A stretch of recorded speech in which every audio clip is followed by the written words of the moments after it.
ने हुर बिन यजीद रियाही को ये लश्कर दे करके भेजा और हुक्म दिया कि जा, जहां पर भी इमाम अली मकाम से तेरी मुलाकात हो, अब तेरी जिम्मेदारी ये है कि न तो उन्हें कूफे में आने दें और न उन्हें वापस जाने दें। हजरत हुर बिन यजीद रियाही की जिम्मेदारी हुकूमत की तरफ से ये थी कि वो इमाम अली मकाम को न तो पीछे जाने दें और न कूफे में आने दें। हुर आकर के मिला, तेज धूप थी, लश्कर को, उसके लश्कर को पानी की जरूरत थी, और पानी किसके कब्जे में था? इमाम अली मकाम साकी कौसर के नवासे के कब्जे में। आप चाहते तो उन पर पानी बंद कर देते, पानी न मिलने की वजह से मजबूर होकर उन्हें लौटना पड़ता, लेकिन आपने जो अपनी शान थी उसका इजहार फरमाया। फरमाया पानी बंद करना तुम्हारा काम है जो होगा, हमारा काम पानी बंद करना नहीं है, हम तो पानी दिलाने वाले, पिलाने वाले हैं। यजीदियों के लश्कर ने पानी पिया, वुजू किए, मशकीज़े भरे, अजान हुई, जमात का वक्त हुआ तो इमाम अली मकाम ने फरमाया हुर क्या हमारे पीछे नमाज पढ़ोगे या इमाम बन करके अपने लश्कर को? तो हुर चूंकि मुहिब्बे अहल बैत था, मजबूरी में आया था, आंख से आंसू आ गए और अर्ज करने लगे इमाम बरहक, जहां आप मुसल्ले पे खड़े हों वहां हुर की क्या मजाल है कि अलग जमात करवाए? ये सारे सिपाही मेरे अंडर में हैं, हम सब आपके पीछे नमाज पढ़ेंगे।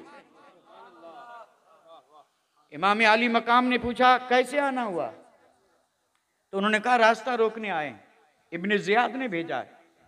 तो इमाम अली मकाम ने कहा हुर क्या मेहमानों से यही सुलूक किया जाता है? मैं खुद से तो आया नहीं, तुम लोगों ने बुलाया तब मैं आया हूं, दावतें लिखी हैं। तो हुर ने कहा कसम रब की मुझे कोई इल्म नहीं। आपने फरमाया 150 खत हैं जो ये मौजूद हैं। आपने वो खत का थैला उंडेल दिया, कहा आप देख ये हैं खत जो यहाँ कूफे वालों ने भेजे थे, और लिखने वालों में भी कुछ लोग इसी आपके लश्कर में मौजूद हैं। अब थे वहाँ पे, सिवाय सर झुकाने के और क्या करें? तो हजरत हुर ने कहा मुझे इसका कोई पता नहीं, कोई इल्म नहीं, और मैं मुहिब्बे अहल बैत हूँ और मैं मजबूरी में आया हूँ। अगर नहीं आता तो मेरा सारा कुंबा जो है उसे बर्बाद कर दिया जाता। मैं मजबूरी में आया हूँ, अब करूँ क्या? अब मैं बुरी तरह फंस गया हूँ। हजरत हुर ने कहा मुझे हुक्म यह है कि न तो आपको मैं कूफे में दाखिल होने दूँ और न पीछे जाने दूँ। अब क्या करें? हुर ने एक तजवीज़ रखी थी, उसमें कई रिवायतें, एक रिवायत ये भी हुर ने तजवीज़ रखी थी। हुर ने कहा देखो अब मैं तो आ गया हूँ मजबूरी में, और मैं आपको कूफे में भी नहीं जाने दे सकता, आपका साथ भी नहीं छोड़ सकता, क्योंकि मेरे साथ इब्न ज़ियाद के जासूस मौजूद हैं। अगर ज़रा सी भी मैंने आपके साथ कोई ऐसी यानी मोहलत वाली बात की तो फ़ौरन ये खबर वहाँ पहुँचेगी और मामला बिगड़ेगा। लिहाजा उसने तजवीज़ ये रखी कि जब रात आए तो चूँकि हम अपने लश्कर के साथ हैं, आप अपने काफिले के साथ हैं, मैं अपने लश्कर के सहूँगा कि ये बड़े पर्दे वाले हैं, बड़ी शान वाले हैं, हम ज़रा इनसे दूर अपने खेमे लगाते हैं और इनके खेमे ज़रा दूर रहें ताकि अदब सलामत रहे। और इस तरह मैं अपने इस पूरे लश्कर को कहीं दूर खेमा जन कर दूंगा, आप ज़रा दूर पे खेमे लगाएं और ये थके हारे सो जाएंगे, और जब ये सारे सो जाएं तो आप अपना काफिला लेके और आपकी मर्जी जिधर चाहें चले जाएं। ये हजरत हुर ने तजवीज़, आपने फरमाया ये बिल्कुल दुरुस्त है। अब ये सारे के सारे सो गए, लेकिन हुसैनी काफिला नहीं सोया, नहीं सोया। और जैसे ही सब गफलत की नींद सो गए, इमाम अली मकाम ने कहा चलो अब ये काफिला रवाना हुआ, रात तारीख है, काफिला चल रहा है, और फिर उसमें वाकिफ आदमी भी थे। जब कोई ऐसी मंजिल आती इमाम अली मकाम पूछते जगह का नाम क्या है, नाम बताते, आप फरमाते नहीं आगे चलो। फिर एक जगह आई, पूछा नाम बताओ, लोगों नाम बताया, आपने फरमाया नहीं आगे चलो। चलते रहे, चलते रहे, और जब आया मैदान करबला, पूछा नाम क्या है, फरमाया बस रुको मंजिल आ गई। कौन कहता है कि आप बेखबर थे? आप जिधर जा रहे थे उससे बाखबर थे। कोई राज ऐसा नहीं था कि जिससे वाकिफ न हो। उन्हें यह भी पता था कि मेरी मंजिल कहाँ है, और ये इस रिवायत से पता चलता है कि जब करबला के मैदान में पहुँचे हैं और आपने फरमाया हमारी यहाँ पर मंजिल आ गई और यहीं पर हमें रुकना है, और फिर आपके हाथ में जो पाक छड़ी थी उससे आपने निशान लगाए थे, आपने फरमाया यहीं हमारी सवारियाँ बैठेंगी और यहाँ पर हमारे खीमे लगेंगे और यहाँ पर मेरे जिगर के टुकड़े शहीद होंगे, खून की नदियाँ बहेंगी, कुर्बान जाऊँ नवासे रसूल की इस गैब दानी पर। कहीं तो मेरे आका ने दुश्मन अबू जहल अबू लहब के लिए लकीरें खींची थी कि फलां यहाँ मरेगा, फलां यहाँ मरेगा। और आज इमाम आली मकाम है कि पहले ही बता दे रहे हैं, यानी आप फरमाते हैं कि यहाँ हमारे ऊंट बांधे जाएंगे, यहाँ कजावे रखे जाएंगे, यहाँ काफिले के लिए खेमे नस्ब होंगे, और यहाँ पर करबला का रन होगा, और यहाँ जिगर के टुकड़े कुर्बानियां देंगे। बस हमारी मंजिल आ गई और यहीं पर खेमे नस्ब कर दो। बचना चाहते, बचाना चाहते तो फिर तो मौका अच्छा था, चलते रहते, निकल जाते। लेकिन चूंकि उन्हें मालूम था कि मैं जान बचाने नहीं आया हूं, बल्कि जान वारने और कुर्बान करने आया हूं, और मैं जिस मकसद के लिए आया हूं उस मकसद के हुसूल की जगह आ गई, खेमे नस्ब हो गए। और ये मुहर्रम की 2 तारीख है, मुहर्रम की 2 तारीख है। आप मैदान करबला में पहुंचे मुहर्रमुल हराम की 2 तारीख को। आपने वहां खेमे गाड़ दिए, वहीं क़याम फरमाया। इब्ने ज़ियाद की तरफ से रोज कासिद आता और वो आकर के कहता कि या तो आप बैत करें और या जंग के लिए तैयार हो जाएं। और आप जवाब वही देते जो आप पहले दे चुके थे कि भाई मैं जंग के लिए तो आया नहीं हूं, लेकिन यजीद के हाथ पर मैं बैत, मुतालिबा होता रहा। और ये रोजाना कोई न कोई कासिद आता रहा, यही मुतालिबा करता रहा। और फिर जब 7 तारीख हुई, 7 मुहर्रम की 7 तारीख, इब्ने सअद की सरकर्दगी में यजीद इब्ने ज़ियाद ने लश्कर भेजा। और ये इब्ने सअद कौन है? आमिर बिन सअद।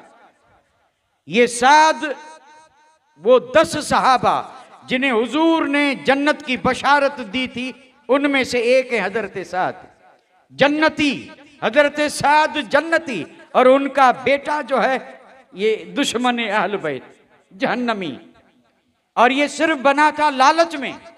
इब्ने ज़ियाद ने कहा जा इमाम हुसैन से जंग करो। उसने कहा कि मेरा काम नहीं है, किससे जंग करूं, आप किससे जंग करने के लिए करें?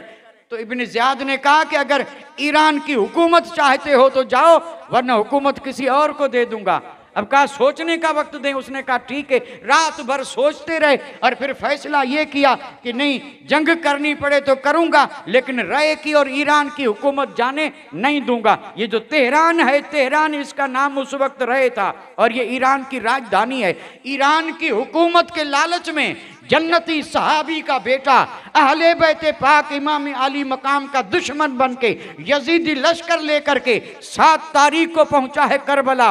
और फिर आकर के जब देखा और जब उसने गौर किया तो ये यजीदी इस नतीजे पे पहुंचे कि इनसे मुकाबला हमारे बस का रोग नहीं। अगर हम मुकाबला करना चाहते हैं तो पहले इन पे पानी बंद कर दें। 7 तारीख को पहरा बिठा दिया गया। नहरे फुरात के किनारे पे पहरा है, हर एक उससे पानी पी सकता है। जानवर पिए, दरिंदे पिए, मुशरिक पिए, दुश्मन पिए, लेकिन जिनके सदके में पूरी दुनिया को पानी मिला उनके शहजादों पे पानी बंद है।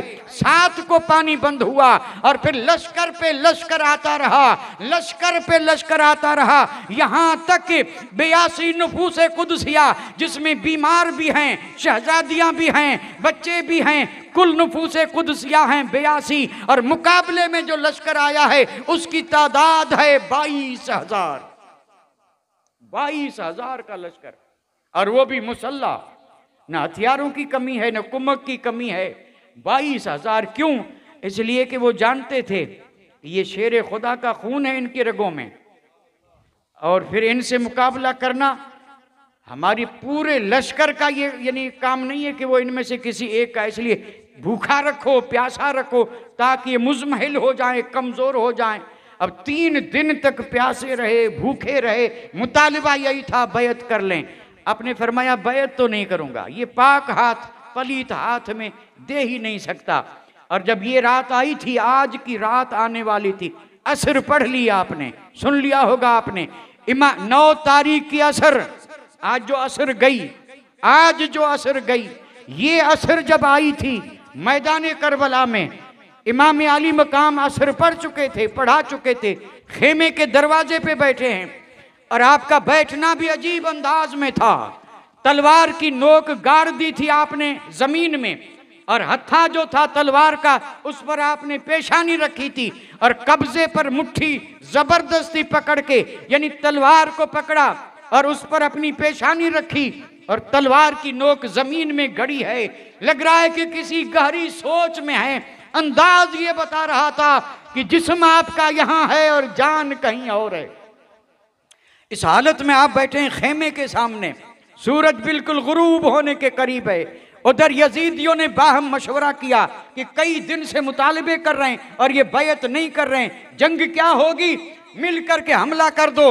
असर हुई है मगरिब तब ये मामला खत्म हो जाएगा, हम जंग जीत लेंगे। खामखा कितने दिनों तक इंतजार करें। नक्कारा बजा, ऐलान जंग हुआ।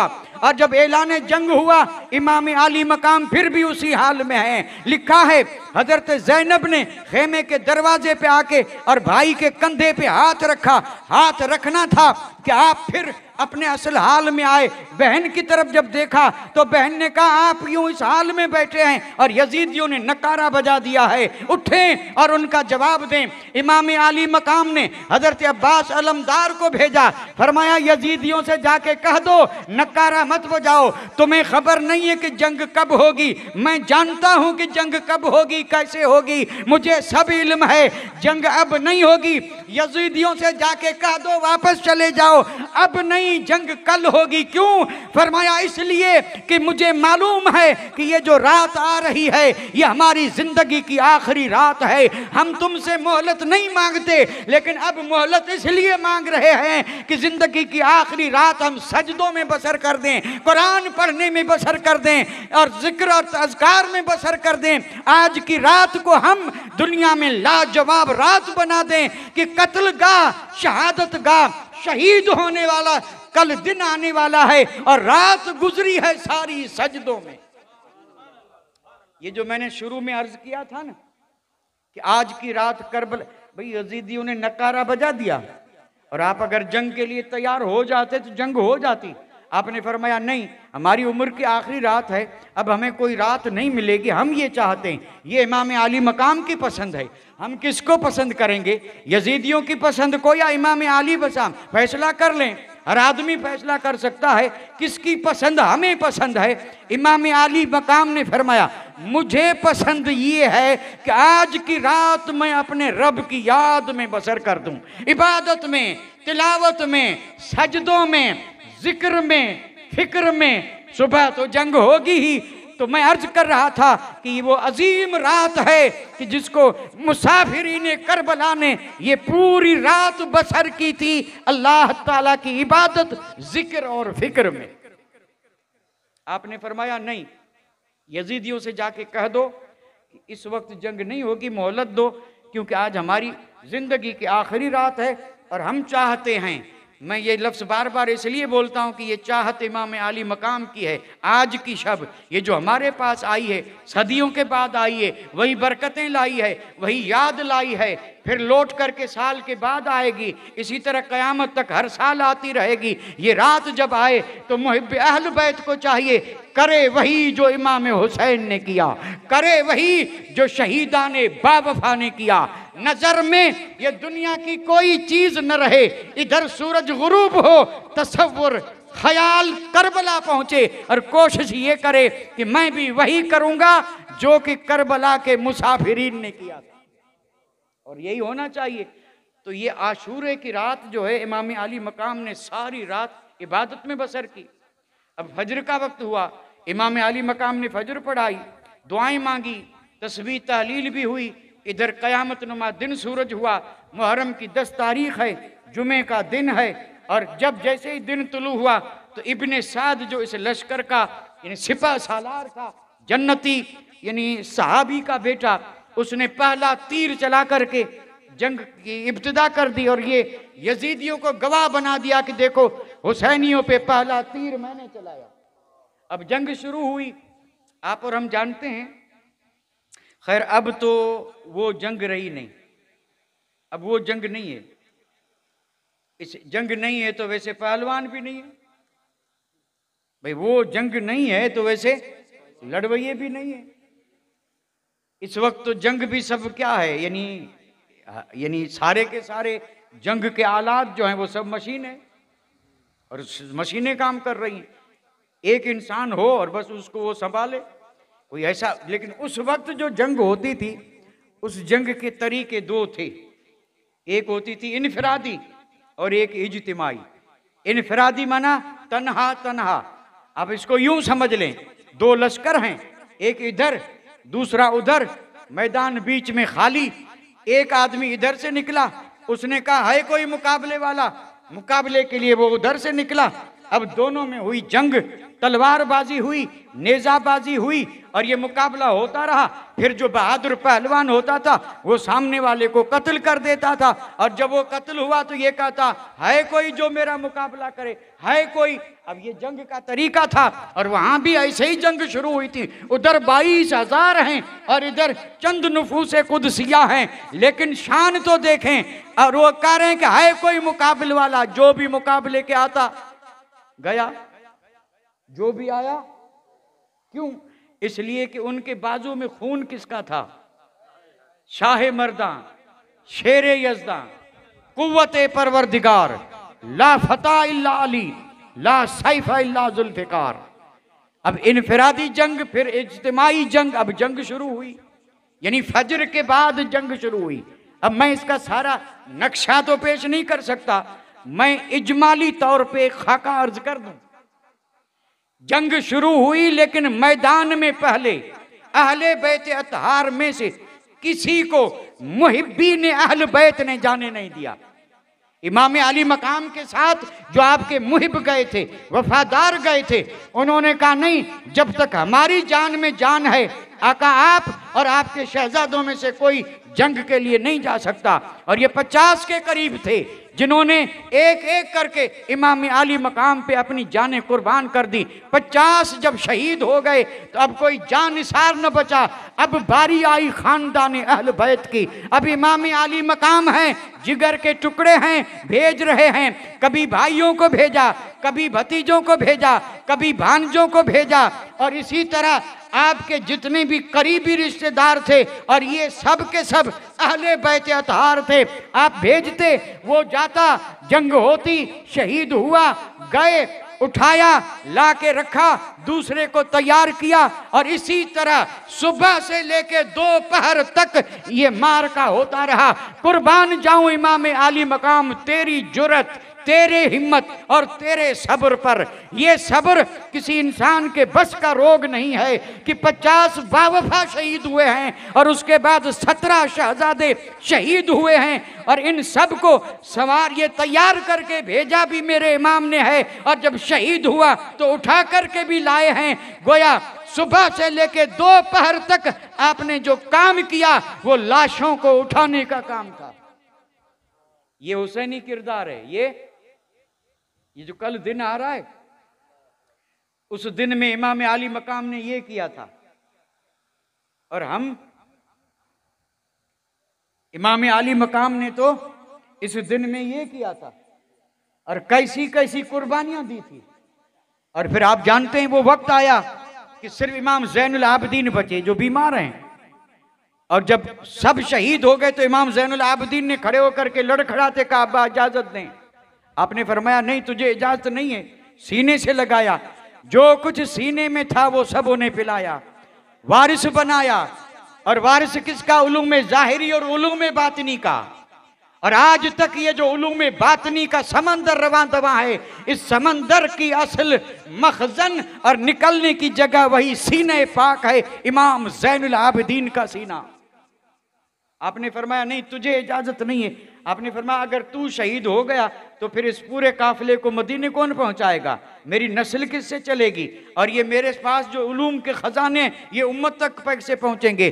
तुझे कोई शहीद भी नहीं कर सकता, तुझे जो रहना है, क्योंकि तुझी से तो नस्ल जारी होगी, दीन तुझी से परवान चढ़ेगा, काफिले को तुझे पहुंचाना है, शहजादियों की हिफाजत तुझे करनी है, सब्र की तलकीन तुझे करनी है। एक तरफ उम्र देखें, एक तरफ बीमारी की वजह से हाल देखें, एक तरफ जिम्मेदारी देखें, लेकिन कुर्बान जाऊं इमाम ज़ैनुल आबिदीन की हिम्मत पर। इतने दर्द दुख सहने के बाद आपने बारहा सुना होगा कि कूफे की जामे मस्जिद में, दमिश्क की जामे मस्जिद में, यजीदी दरबार में इमाम ज़ैनुल आबिदीन ने जब खुतबा दिया था, उस खुतबे के कोई जवाब नहीं है। सारे यजीदी थे, लेकिन खुतबे को सुन करके और फिर पूरा मजमा दम जदन में हो सकता था कि इमाम ज़ैनुल आबिदीन के कदमों में गिरे। यजीद ने खुतबा बंद करवा दिया और इमाम से कहा कि मिंबर पे खड़े होकर के खुतबा दो। उसने सोच लिया था कि अगर इमाम ज़ैनुल आबिदीन बोलते रहे तो ये सारी बाजी जो बज़ाहिर मेरे हाथ में है, ये हाथ से निकल जाएगी। इतनी हिम्मत कहां से आई, इतनी जुर्रत कहां से आई? ये जुर्रत मौला अली के फैज़ से थी।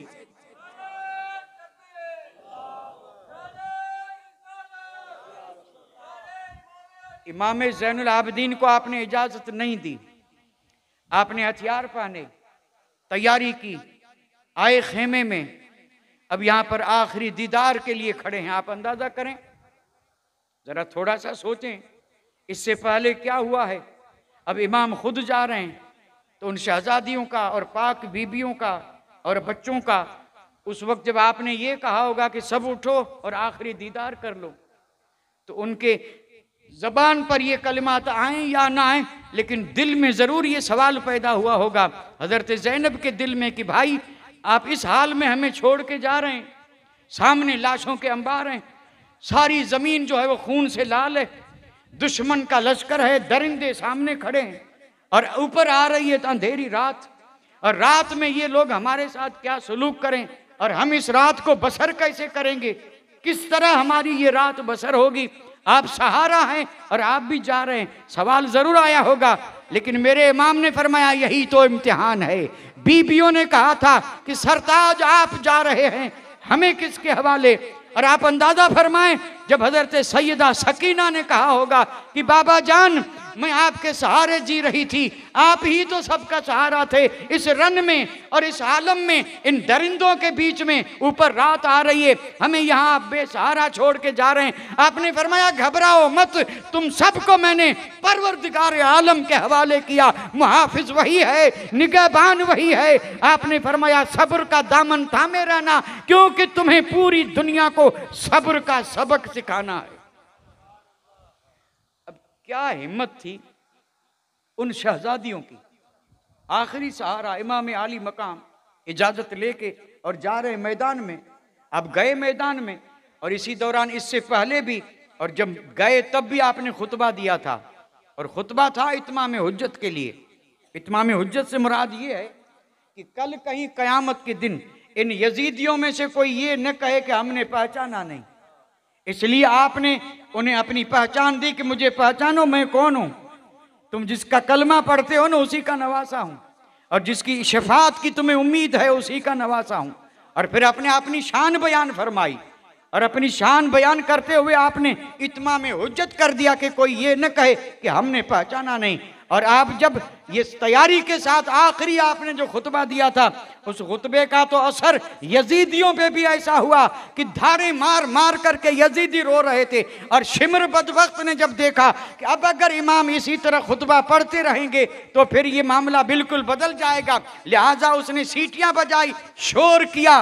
ये शोर करना भी काम, शोर इसलिए किया था कि इमाम आली मकाम की तकरीर ये सुन न सकें, सुनेंगे तो अभी ये सारा लश्कर चला जाएगा इमाम के साथ और यहाँ कोई भी नहीं रहेगा। इस तरह इमाम आली मकाम की उस तकरीर में खलल डाला और फिर मुकाबला शुरू हुआ। और मुकाबला तो क्या करते, नहीं कर सके। पहलवान आए, बड़े बड़े शामी पहलवान आए, और पहलवानों से भी बड़े पहलवान आए, एक एक आता रहा और आकर के फिर अपना अंजाम पाता रहा। और अमीर बिन साद ने जब देखा कि इनफरादी मुकाबले में अगर एक एक करके जाते रहेंगे तो 22,000 कत्ल हो जाएंगे और इमाम आली मकाम का बाल भी बीका नहीं होगा। ये यकीन जब हो गया कि अगर इनफरादी जंग चलती रही तो फिर हम जीत नहीं सकते, क्योंकि हमारे बाजू में हमारी ताकत है और इमाम हुसैन के बाजू में रब की दी हुई ताकत है। उनके हाथ में भी जुल्फिकार थी ना, और ये कमाल जुल्फिकार का था। अब इन बदबख्तों ने क्या किया, 22,000 का लश्कर। साहब इब्ने सअद ने कहा कि ऐसे मुकाबले से जीत नहीं सकते हो, घेर करके चारों तरफ से नेज़े और तीर बरसाओ। 22,000 किसी को घेर लें और कोई बीच में हो और चारों तरफ से तीर आ रहे हों और चारों तरफ से भालों का हमला हो रहा हो, तो जो बीच में है आप अंदाजा फरमाएं उसे जख्म कितने लगेंगे। तो इस तरह उन बदबख्तों ने बिल्कुल दोपहर, दिन ढल रहा है, इमाम आली मकाम तन्हा है, मिल करके इन्होंने तीरों की बरसात कर दी। और आपने भी सुना होगा, यानी तलवार और तीर के 72 जख्म आपके जिस्म पे लगे थे, और फिर ये 72 सिर्फ बाहर लगे थे और 72 जख्म दिल पे लगे थे। जितने भी बावफा शहीद हुए, खानदान वाले शहीद हुए, हर एक की शहादत पर एक जख्म दिल में लगता रहा, एक जख्म जिस्म पे लगा, यानी जिस्म भी जख्मी है, दिल भी जख्मी है, इतने जख्मों से चूर हैं, लेकिन करीब आकर के कोई हमला करे ये मजाल नहीं है।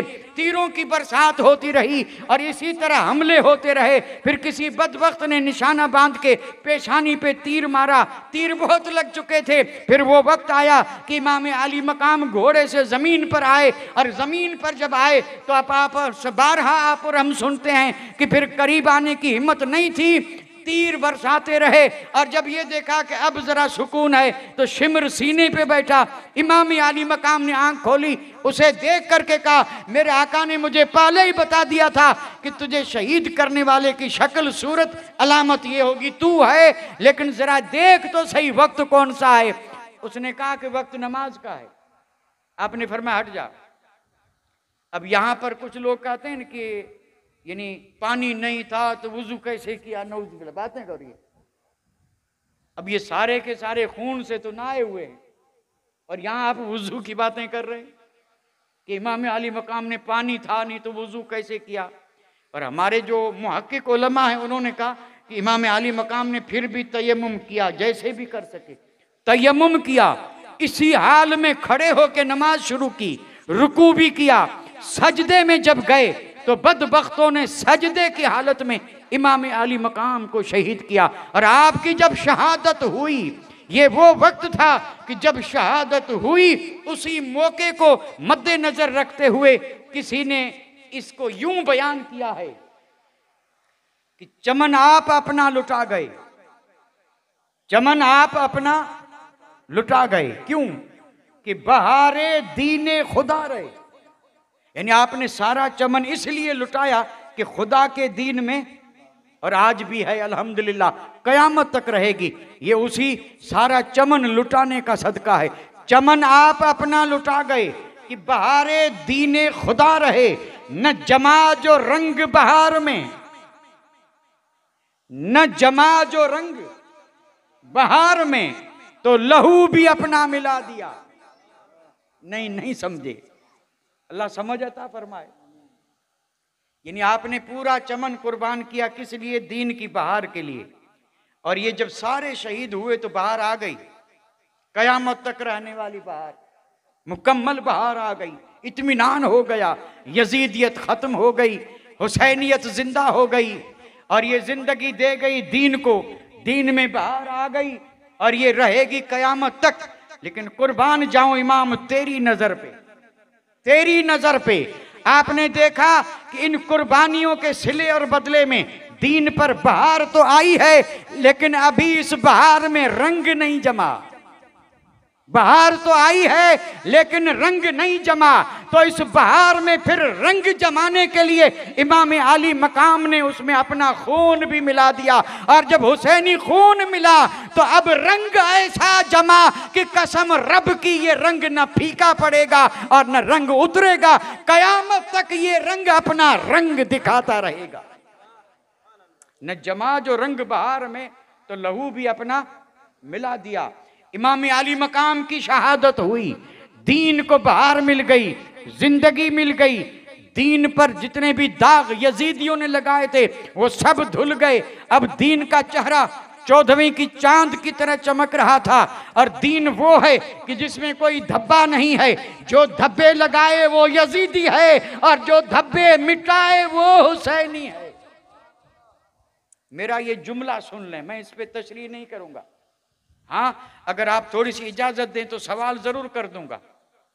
आज हमारे इस मुआशरे में दीन पर धब्बे लगाए जा रहे हैं या दीन को उरूज बख्शा जा रहा है? यानी हम जो कर रहे हैं, हम इस वक्त जो कर रहे हैं, हमारे यहां जो हो रहा है, इन दिनों में जो हो रहा है, आम दिनों की बात अलग है, इन दिनों में जो हो रहा है, क्या हो रहा है, तो हर समझदार आदमी ये कहेगा कि ये दीन पर धब्बे लगाए जा रहे हैं, दीन को बदनाम किया जा रहा है। और दीन तो साफ है जैसे 14वीं का चांद, और ये हैं कि गोबर उठा उठा करके फेंक रहे हैं और धब्बे लगा रहे हैं और इल्जाम दूसरों पे धरते हैं, उसने ये किया, उसने वो किया, मस्जिद गिरा दी, दरगाह गिरा दी, इतनों को खत्म कर दिया। दीन की बेहुरमती हो रही है, उन्हें बाद में देखें। हमें चाहिए कि हम अपने गिरदो पेश को देखें कि उन्होंने तो बाद में खुद हमारे ही बीच में हैं जो रोजाना दीन के मुकद्दस नूरानी और चमकते चेहरे पे दाग लगा रहे हैं। और दाग क्या है, मैं अर्ज कर दूं, दीने मोहम्मदी के खिलाफ, शरीयत मोहम्मदी के खिलाफ जो कुछ भी हो रहा है, ये सब दीन के खूबसूरत चेहरे पे दाग है। दाग लगा रहे हैं, कौन लगा रहा है? हम ही तो लगा रहे हैं जो मोहब्बत का दम भरने वाले हैं। और फिर इल्जाम दूसरों पे दें। अगर चाहते हैं कि ये इल्जाम हम पे ना आए और दीन पे धब्बे न लगें तो अल्लाह तौफीक दे, बेदीनी से तौबा करें और दीन में आकर के और दीन के सच्चे वफादार बन जाएं। फिर देखें कि हमें क्या उरूज मिलता है, क्या तरक्कियां मिलती हैं। इमाम अली मकाम की शहादत लाजवाब शहादत है, बेमिसाल शहादत है। और जैसे शहादत का कोई जवाब नहीं, वैसे उसके असर का भी कोई जवाब नहीं है। सदियां बीती, असर आज भी है। असर, लेकिन चूंकि एक अलग मजमून है, उन्वान है, बड़ी तकरीर है, मैं इसकी तरफ अभी जाना नहीं चाहूंगा। और अगर इस तरफ जाएंगे तो अब तो समेटना भी बहुत मुश्किल हो जाएगा, पहले भी बहुत मुश्किल हो चुका है। मैं भी समझ रहा हूं कि आज की महफिल में जरा सी दिक्कतें भी आई हैं, मुश्किल भी आई है, और अब हमारे दिलों में जरा सा रह रह करके ख्याल आ रहा है कि अब बंद कर दें तो अच्छा है, कहीं फिर बारिश ना आ जाए। फिर बारिश आएगी, उससे पहले इंशाअल्लाह हम आपसे अलविदा हो जाएंगे। मकसद मेरा ये है कि इमाम अली मकाम और आपके रुफका की ये अजीम कुर्बानी जो थी, न तख्त के लिए, न ताज के लिए, न राज के लिए, न धन के लिए, न दौलत के लिए, न फानी इज्जत के लिए, न सोना चांदी के लिए, न हीरे जवाहिर के लिए, न शोहरत के लिए, न नामवरी के लिए। ये सारा सफर हुआ, इब्तिला आजमाइश हुई, कुर्बानियां दी गई, लाजवाब कुर्बानियां। अगर कहें किसके लिए तो हर एक पुकार उठे कि दीन के लिए। ये सब किसके लिए था? दीन के लिए। और जब था तो अल्लाह ताला ने उसको ऐसा बाअसर बनाया कि अल्हम्दुलिल्लाह आज भी उसी कुर्बानी का सदका है कि परचम इस्लाम। वाकया तो भाई गम का था ना, बेशक गम बड़ा जबरदस्त था। उसके बारे में आपने सुना होगा, जब इमाम अली मकाम शहीद हुए, सूरज को ग्रहण लग गया, 3 दिन तक रहा, आसमान से खून का मींह बरसा, जिन्होंने नोहा किया, मुल्के शाम बैतुल मुकद्दस में जो पत्थर उठाते तो उसके नीचे खून निकलता। ये इतना गमज़दा वाकया भी तो ऐसा ही था ना, उसमें कौन है जो गम न मनाए? गम तो सबको हुआ था। ये गम अपनी जगह पे है और इस वाकये की तासीर अपनी जगह पे है। इमाम अली मकाम बाजार शहीद हो गए, लेकिन क्योंकि शहीद हुए, कुरान कहता है शहीद जिंदा हैं, सब जिंदा हैं, लेकिन आज तक किसी शहीद ने यह सबूत दिया कि मैं जिंदा हूं। अगर कोई जात है तो इमाम अली मकाम की जात है, जात है। दमश्क में आपका सर जा रहा है, नेज़े पे सर है। भाई मैं अब कोई जरूरत नहीं है कि अब बाद में क्या, क्योंकि बरसों से हम सुनते चला रहे हैं यजीदियों ने खुशी मनाई और फिर अपनों को दफन किया, इन सारे लाशों को छोड़ दिया, सारे लाशों पे घोड़े दौड़ाए, खीमा जलाया, सामान लूटा, शहजादियों के सर से दुपट्टे उतारे, कान से बालियां खींची और फिर नंगी पीठों पे ऊंट के बिठाया, शहर शहर घुमाया, जुलूस निकाला, ढोल बजाया, गाना गाया, नाचे, गलियां सजाई, बहुत कुछ किया। और ये कर रहे थे कौन? नाम नहीं आ रहा है, कौन कर रहा था? तो आपने कहा ना यजीदी, यजीदी, यानी ये सब कौन कर रहे थे? अच्छा, अगर अब मैं एक सवाल करूं, जवाब देंगे? उस वक्त तो कर रहे थे यजीदी, आज कौन कर रहा है? आज भी उसी के तरीके पे चलने वाले। हम आपसे नहीं हजरत, हम तो मेरे मुअज़्ज़ज़ सामीन जो बैठे हैं इनका फैसला मुझे मंजूर है और मुझे मुकम्मल एतमाद है कि ये जो भी फैसला करेंगे वो मबनी पर हक होगा, दुरुस्त होगा। और ये जो फैसला करें वो मेरा फैसला शायद किसी को कबूल हो या ना हो, लेकिन आपका फैसला जो है ना वो सबको कबूल है, सबको कबूल है। दमिश्क में जब ये काफिला पहुंचा था, गली गली शहर शहर घूमते घूमते, अल्लाह अकबर, आप अंदाज़ा फरमाएं, इम्तिहान तो बहुत हुए लेकिन ऐसा इम्तिहान किसी का नहीं हुआ। करबला के बाद कोई इम्तिहान थमा थोड़े है। करबला से पहले इमाम हुसैन का इम्तिहान था और करबला के बाद सैयदा तय्यबा ताहिरा हज़रत ज़ैनब रदियल्लाहु ताला अन्हा का इम्तिहान है। और मैं तो अर्ज़ करूँगा कि उससे पहले वाला भी इम्तिहान सख्त था, ये इम्तिहान उससे भी सख्त है जो हज़रत सैयदा ज़ैनब ने दिया था। कितना बड़ा इम्तिहान है। काफिला सारा इनकी सरकर्दगी में लेके जा रही हैं, लेकिन हाल क्या है, सरों पे दोपट्टा नहीं, ऊंटों पे पालान नहीं, नंगी पीठ पे बिठाया गया और गली गली घुमा रहे हैं ये यजीदी। सर नेज़े पे हैं, सर आगे हैं, पीछे सवारियां हैं, चारों तरफ यजीदी हैं, नाचते जा रहे हैं, खुशियां मनाते जा रहे हैं। और फिर गिरजा आया था और गिरजे में जो हुआ वो भी सब जानते हैं। फिर एक दीवार आई थी, उस दीवार से कुदरत के कलम से लिखा था कि ये कौम जिन्होंने इमाम आली मकाम से ये हशर और हाल किया है वो क्या उम्मीद रखेगी कि हुजूर इनकी शफात फरमाएंगे। इस तरह के इनके साथ हादसात होते रहे और इसी तरह घुमाते फिराते, सरों को घुमाते, सरों को, इसको मैं बार बार क्यों कह रहा हूं, यानी जो भी बस्ती आई उस बस्ती में रुके, बस्ती में सरों को घुमाया और फिर गए दूसरी बस्ती दमिश्क। जब आया दमिश्क तो यजीद ने हुक्म दिया था कि पूरा शहर सजाया जाए, पूरा शहर सजाया जाए। बुलाया गाने वालों को, बजाने वालों को और कहा खूब खुशियां मनाओ, जीत हुई है, जीत हुई है। नौजुबिल्लाह, उसने कहा हम जीते हैं और इमाम हुसैन और साथी हारे हैं, उनके सर आ रहे हैं, खुशी मनाओ। अब जो दमिश्क में खुशियां मनाई जा रही हैं कोई अंदाजा ही नहीं है। और खुशियों में क्या था, यही था, खुशियों में वही होगा जो खुशी में होता है। जो खुशी में, ये आजकल जितने भी आलात हैं ये सब खुशी के हैं, खुशी के। अल्लाह ना करे हम में से अगर किसी के घर में मैयत हो जाए ढोल बजाएंगे? क्यों नहीं बजाते? अच्छा चलो अल्लाह महफूज रखे, पड़ोसी के यहाँ कोई गुजर गया, हमारा पड़ोसी है और गुजर गया, हमें पता चला, हमने बुलाया ढोल वाले को, इधर आ, मर गया है ना, ढोल बजा, बजाएंगे? पड़ोसी हमारा एक अगर गुजर जाए तो ढोल। और यहां कौन शहीद हुए हैं भाई, किनकी वो भी यानी सिर्फ विसाल ही नहीं, इतनी बेदर्दी के साथ शहादत हुई है और ढोल बज रहे।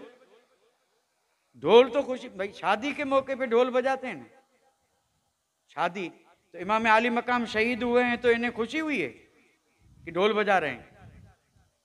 अल्लाह तौफीक अता फरमाए, तौफीक अता फरमाए। ये काम उस दौर में यजीदियों ने किया था हकीकत में। और आप अंदाजा फरमाएं, मैं अर्ज क्या कर रहा था, बस ये आखिरी बात है और सारी बातें आपकी सुनी सुनाई हैं, अल्लाह उन्हें याद रखने अमल करने की तौफीक दे। मैं ये अर्ज कर रहा था, सर नेज़े पे है और सारे सरों से बुलंद है और फिर वहाँ एक ऊंचा मकान था, उसमें कोई अल्लाह वाला बैठ के कुरान पढ़ रहा था। इत्तफाक देखिए वो रोशनदान खुला था, सर बुलंद है और जब सर बिल्कुल उस खिड़की के करीब पहुंचा तो अंदर जो पढ़ रहा था उसे कोई इल्म नहीं कि इस गली से क्या हो रहा है। जैसे ही खिड़की के बराबर सर आया तो उसने अंदर से पढ़ा, इन्ना असहाबल कहफ़ वर रकीम कानू मिन आयातिना अजबा। इत्तफाक से उसने ये आयत पढ़ी जिसमें रब ने फरमाया था कि बेशक कहफ़ वाले और रकीम वाले ये मेरी आयतों में से एक बहुत बड़ी आयत और निशानी थे। ऐसी निशानी के आदमी हैरत में पड़ जाए, यानी असहाबे कहफ़ की बात थी। और रब ने कहा ये अजीब किस्सा था, वो पढ़ने वाला अंदर पढ़ रहा था इमाम आली मकाम और मेरे इमाम का सर जो नेज़े पे है, कटे हुए कई दिन हुए, जिस्म करबला में है, सर नेज़े पे है। और इस सर ने जब वो आवाज सुनी तो वहीं पर सर में से जवाब आया कि या ताली अल कुरान। आपने फरमाया ओ कुरान पढ़ने वाले, ओ कुरान पढ़ने वाले सुन, इन कतली व हमली अजब मिन असहाबिल कहफ, फरमाया वो भी अजीब किस्सा था, लेकिन नवासे रसूल का कत्ल किया जाना और फिर नेज़े पे सर रख के और गली गली जुलूस निकालना, ये उससे भी अजीब है। मरते मरदूद हैं। इमाम आली मकाम के सर ने हयात शोहदा पर सनद दे दी कि कुरान तो कहता है जिंदा हैं, और मैं अपनी जिंदगी का सबूत दे रहा हूं कि वो यूं जिंदा हैं, सुनते भी हैं, जवाब भी देते हैं, और फिर वो शऊर भी रखते हैं। इसलिए अल्हम्दुलिल्लाह हमारा ये ईमान और अकीदा है कि शहीद सब जिंदा हैं, शहीद सब जिंदा हैं। तो दमिश्क में जुलूस निकाले गए थे, जुलूस, और ये जुलूस जो यजीद के हुक्म पे थे ना, उन्होंने निकाले थे। क्योंकि इमाम आली मकाम और आपके रफ़का और आपके साथी अहले बैत अतार, उनका तो हाल क्या था वो तो आप जानते हैं, सुनते ही रहते हैं, वो किस हाल में थे और क्या क्या परेशानियां उन्होंने देखी थी। उन्हें कहाँ इन चीज़ों से सरोकार था। उनके ऊपर तो गम के पहाड़ टूटे थे। इम्तिहान ऐसा था कि अगर हिमालय भी पड़ता तो फिर हिमालय भी अपनी जगह पे न रुक सकता। इतनी बड़ी आजमाइश आई थी और इतना बड़ा दुख था, लेकिन फिर भी अहले बैत अतार ने सब्र करके और मिसाली एक कुर्बानी पेश करके और अपने मकसद को हासिल कर लिया। यजीदियत मिट गई, हुसैनियत 22,000 में एक भी नहीं बचा, और एक आया था। और आज पूरी रूए जमीन पर चप्पे चप्पे पर आले नबी औलाद अली मौजूद है, और ये इस बात की अलामत है कि वो हारे नाम मिट गया। यो ऐसे जीते कि जग में आज भी जिधर देखो उधर हुसैनियत अपना रंग दिखा रही है, फैज़ फैला रही है। अल्लाह ताला हमारी इन महफिलों को कबूल फरमाए, और जो कुछ नजराने हमने पेश किए हैं अल्लाह ताला उन्हें हमारे लिए दोनों जहान की सआदतमंदी का सबब और ज़रिया बनाए। वमा अलैना इल्लल बलाग व आखिरु दावाना अनिल हम्दुलिल्लाहि रब्बिल आलमीन।